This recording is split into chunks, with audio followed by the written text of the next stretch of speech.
வணக்கம் நண்பர்களே. இன்றைய பதிவில் நம்ம என்ன பார்க்க போறோம் அப்படின்னா, குலதெய்வம் நம்ம வீட்டில் இருக்காது. சில வீட்டிலலாம் குலதெய்வ வழிபாடுன்னு இருக்காது. அவங்களுக்கு குலதெய்வம் என்னன்னு தெரியாமல் இருக்கும். சில பேருக்கு குலதெய்வம் தெரிஞ்சும் அவங்க அந்த குலதெய்வத்தை வழிபட மாட்டாங்க. அப்படிப்பட்ட குடும்பத்துக்கு நிறைய பிரச்சனைகள், மனசு சங்கடப்படுற மாதிரியான நிகழ்வுகளும் அடிக்கடி நிகழ்ந்துகிட்டே இருக்கும்.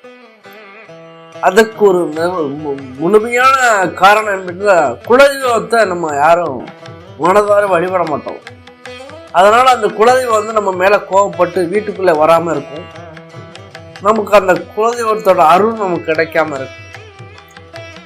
குலதெய்வத்தோட அருள் கிடைச்சாதான் மற்ற தெய்வத்தோட அருளும் நமக்கு கிடைக்கும் என்பது ஒரு ஆன்மீக பாதிகளுக்கு தெரியும். அது குலதெய்வத்தை நம்ம வீட்டுக்கு எப்படி வர செய்ய வேண்டும், குலதெய்வத்தை வீட்டில இருந்து வெளியே போகாம நம்ம என்ன செய்யணும் என்பதை பற்றியான ஒரு தெளிவான விளக்கத்தை தான் இந்த பதிவில் பார்க்க போறோம். நம்ம சேனலுக்கு இப்போதான் புதுசாக வந்திருக்கீங்கன்னா நம்ம சேனலை சப்ஸ்கிரைப் செய்து நம்ம சேனலில் பெல் பட்டன் அழுத்தி ஆதரவு தருங்க. வாங்க வீடியோக்குள்ள போகலாம்.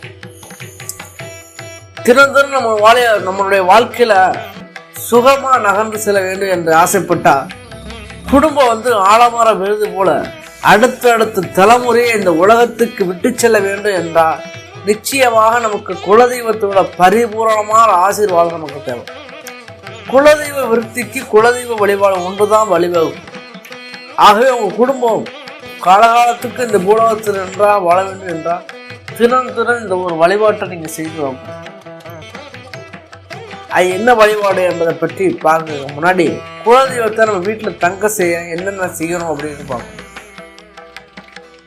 ஆண்கள் பெண்கள் 2 பேரும் இந்த வழிபாட்டை செய்யலாம். பிள்ளைகள் யார் வேண்டுமானாலும் இந்த வழிபாட்டை செய்து பார்க்கலாம். காலையில் எழுந்து வாசல் பெருக்கி கூட்டி கோலம் போட்ட பின்பு 2 கற்பூரத்தை கொண்டு போய் 2 மண் அகல் விளக்கு வைத்து நிலை வாசலுக்கு கீழே 2 பக்கம், அந்த பக்கம் இந்த பக்கம் ஒன்று வச்சு அந்த அகல் விளக்கு மேல கற்பூரத்தை வச்சு ஏற்றி விட்டு முழு மனதோடு, அதாவது குலதெய்வத்தை நினைச்ச முழு மனதோடு இந்த வழிபாட்டை மேற்கொள்ள வேண்டும். கற்பூரம் ஏற்றின பின்பு சிறிது நேரம் அந்த வாசல்ல நின்று உங்க குலதெய்வத்தை வழிபாடு செய்து வேணும். குலதெய்வத்தை வீட்டுக்கு அழைக்கணும். எங்க வீட்டு குலதெய்வம் நீங்க, உங்க குலத்தை விரிசையை நீங்க வரணும், எங்க குலம் நன்றாக இருக்கணும், உங்க குலதெய்வத்தோட ஆசீர்வாதம் எங்களுக்கு தேவை அப்படின்னு சொல்லி அந்த குலதெய்வத்தோட பேரை சொல்லி இந்த மாதிரி நீங்க வேண்டணும். தினம் இந்த நிலைவாசல்ல இப்படி கற்பூரம் ஏற்றி வழிபாடு செய்து வந்தா குலதெய்வத்தை நினைத்து நீங்க தினம் மனதார உருகி அவங்கள கூப்பிடணும். வீட்டுக்குள்ள குலதெய்வம் இல்லை என்றாலும் அந்த குலதெய்வம் தானாக உங்க வீடை தேடி வரும். உங்க வீட்டுல குலதெய்வத்தோட வாசம் இருக்கிறது என்றால் இந்த குலதெய்வத்தோட நிரந்தரமாக உங்க வீட்டிலே தங்கும். அது மட்டும் இல்லாம குலதெய்வ வழிபாடு பல வகையில நன்மையை கொடுக்கும். அன்றாட வாழ்வில் நம்ம முழுவதும் மகிழ்ச்சியா இருக்கணும். பாசிட்டிவ் எனர்ஜி என்பது உங்களை சுற்றி எப்பயுமே இருக்கணும். எதிர்மறை ஆற்றல் எந்த பாதிப்பும் நம்ம வாழ்க்கையில் ஏற்படக்கூடாது. எதற்கு எடுத்தாலும் எதிர்மறை ஆற்றல் என்று சொல்லிய நம்ம இதுக்கு கண்ணுக்கே தெரியவில்லையே, இதெல்லாம் பொய்யா இருக்குமோ என்று நினைக்காது. நம்மை சுற்றி இருப்பது நல்லது என்பது உண்மை என்றால் நம்மை சுற்றி கெடுதல் இருப்பது உண்மைதான்.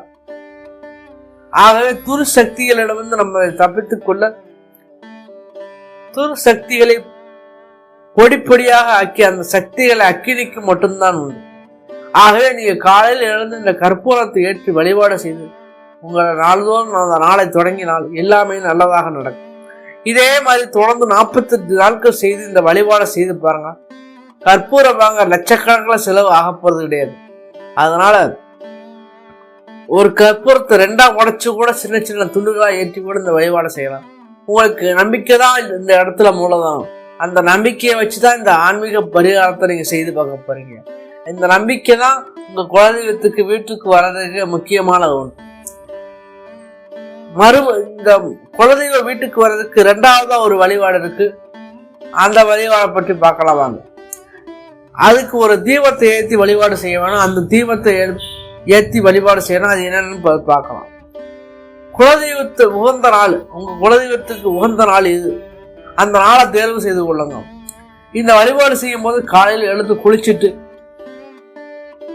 எவ்வளவு சீக்கிரம் எழுந்திக்க முடியுமோ பிரம்ம முகூர்த்த வேலையில எழுந்துச்சு பூஜை அறையில விளக்கு ஏற்றி வைத்து அதன் பிறகு குலதெய்வ படம் இருந்தால் அதற்கு மனம் மிக்க உங்களால் முடிஞ்ச அளவுக்கு மலர்களை சூட்டி அலங்காரம் செய்து கொள்ளுங்க.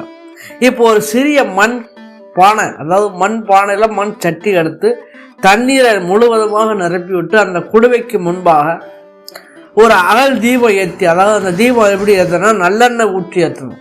அடுத்து இதே போல இன்னொரு மண்பானை, அதை மண் சட்டி எடுத்துக்கொள்ளுங்க. அதில் முழுவதுமாக தண்ணீரை நிரப்பி அதில் பச்சைக்கருப்பம் ஏலக்காய் போன்ற நறுமண பொருட்களை போட்டு கொள்ளுங்க. இப்படி எடுத்துட்டு ஒரு சிறிய தாம்பாளத்தட்டு எடுத்து அதில் முழுவதுமாக பச்சரிசியை நிரப்பி அதன் மேலே நீங்கள் இரண்டாவதாக தயார் செய்த அந்த மண் குடுவை வைத்து விடுங்கள். இப்பொழுது அந்த 2 மண் குடுவை தண்ணீருடன் தயாராக உள்ளது. ஒன்று குலதெய்வம் இறங்க, இன்னொன்று குலதெய்வத்திற்கு நாம் வைக்கும் தண்ணீர். நீங்கள் ஏற்றிய தீபத்தின் முன்பு அமர்ந்து குலதெய்வத்தின் பெயரை சொல்லி 108 முறை போற்றி போற்றி என்று சொல்லி வார்த்தையை சேர்த்து சொல்லுங்க வேண்டும். அந்த நேரத்தில் குலதெய்வம் எங்கள் வீட்டில் தங்க வேண்டும் என்று மனதார வேண்டிக் கொள்ளுங்கள். இந்த வேண்டுதலை நீங்கள் கண்மூடிக்கொண்டு வேண்ட வேண்டும். இந்த வேண்டுதல் முடிந்த பிறகு அந்த குடுவை தண்ணீர் லேசாக அசைந்தாலும் அல்லது காற்று அடிக்கும் போது தீபம் கொஞ்சம் அசையாமலே இருந்தாலும் குலதெய்வம் உங்கள் வீட்டுக்கு வந்துவிட்டது என்ற அர்த்தம்.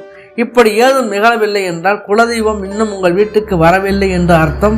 இப்படி நடக்கும் பட்சத்தில் நீங்கள் 48 நாட்கள் குலதெய்வத்திற்கு விரதம் இருந்து காலையில் பிரம்ம முகூர்த்த வேளையில் முதலில் தயார் செய்தது போலவே ஒவ்வொரு நாளும் பானை தண்ணீரை மாற்றி வைத்து மட்டுமே இந்த தீபத்தை ஏற்றி குலதெய்வத்தின் பேரை சொல்லி 108 முறை போற்றிகள் சொல்லி வணங்க வேண்டும்.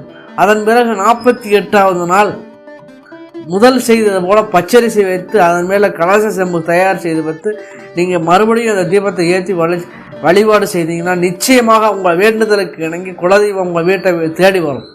இது உண்மையான ஒரு நிதர்சனமான ஒரு செயல். இந்த செயலை நீங்கள் செஞ்சு பாருங்கள். 48 நாள் கழிச்சும் அந்த தண்ணி அசையும், அல்லது குலதெய்வத்தை அந்த வேண்டி ஏற்றின அந்த விளக்கு ஆடும். இப்படி ஏதாவது ஒன்று நடக்கும். உங்கள் குடும்பத்தில் குலதெய்வத்தை வீட்டுக்கு வரவேற்பது அது ஒன்று அத்தனை எளிமையான காரியம் இல்லை. அதை எவ்வளவுதான் நீங்கள் ஒரு வழிபாட்டாக மட்டும்தான் செய்ய முடியும். இந்த வழிபாட்டு முறையில் நம்பிக்கை 100% நம்பிக்கையை வச்சு நீங்கள் இந்த வழிபாடை செய்யுங்க. கண்டிப்பான முறையில் இந்த பலன்களும் உங்களுக்கு அடையும். அடுத்த ஒரு பதிவில் அடுத்த ஒரு தகவல்கள் பற்றி பார்க்கலாம். நன்றி, வணக்கம்.